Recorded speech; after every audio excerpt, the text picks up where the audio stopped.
On May 8th and 13th, Weixin Shenzhou College held International Academic Exchange event.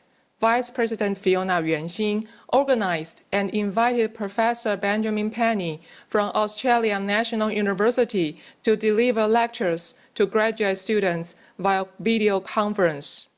The lecture was delivered in English in order to help all attendees able to engage in in-depth professor's research findings. Vice President Yuanxin and Professor Penny had deepened communications and prepared a complete slides in advance. In his speech, Vice President Yuanxin interpreted for Professor and further explained if needed. President Yang and Director Yuan Jian also attended the lectures.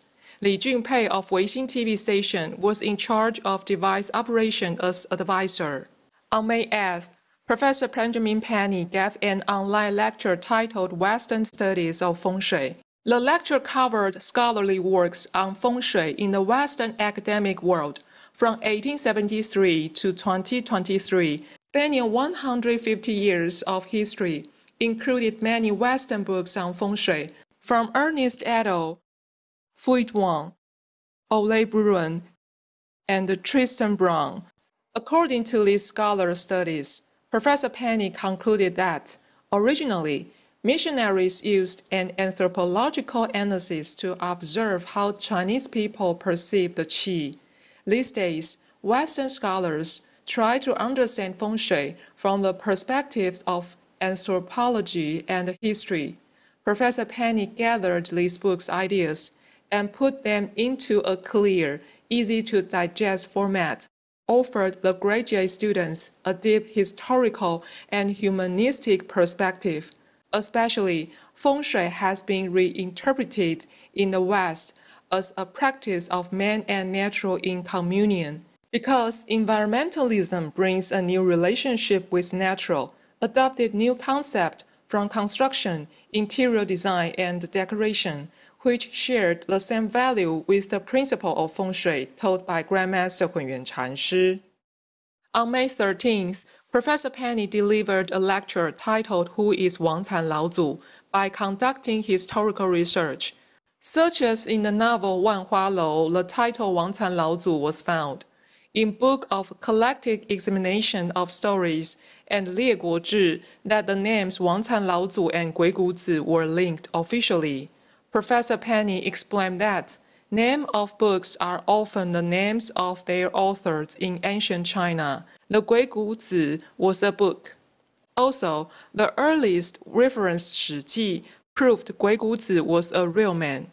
Then Professor cited classic books wrote by Guo Pu and Du Guangting talked about Gui Gu Zi's life. Moreover, in the Book of Chronicles of Eastern Zhou Kingdoms, it shaped Gui Gu Zi as the originator of School of Diplomacy. As he could divine the future with uncanny accuracy, this book helps to widespread Gui Gu Zi as the first fortune teller in ancient China, which influenced that name of divination or fortune teller book will link with Gui Gu Zi. At the end, Professor Penny also introduced Wang Can Laozu Immortal Master Gui Gu temples, distributed in different areas of Taiwan, had its own providence and characteristics included Weixin Shenzhou. He further used religious studies theory to explore two perspectives, divinization and incarnation. At the end of the lecture, President Yang, on behalf of Weixin Shenzhou College, thanked Professor Penny for his insightful talk. These two lectures gave students of Graduate Institute of Applied I Ching the opportunity to enrich their knowledge. Professor Penny's clearly and complete explanations from Western academic research methods was an eye-opening for the East graduate students and engaged in meaningful academic exchange of I Ching and Feng Shui education for students. Weixin Report, Weixin Shenzhou College,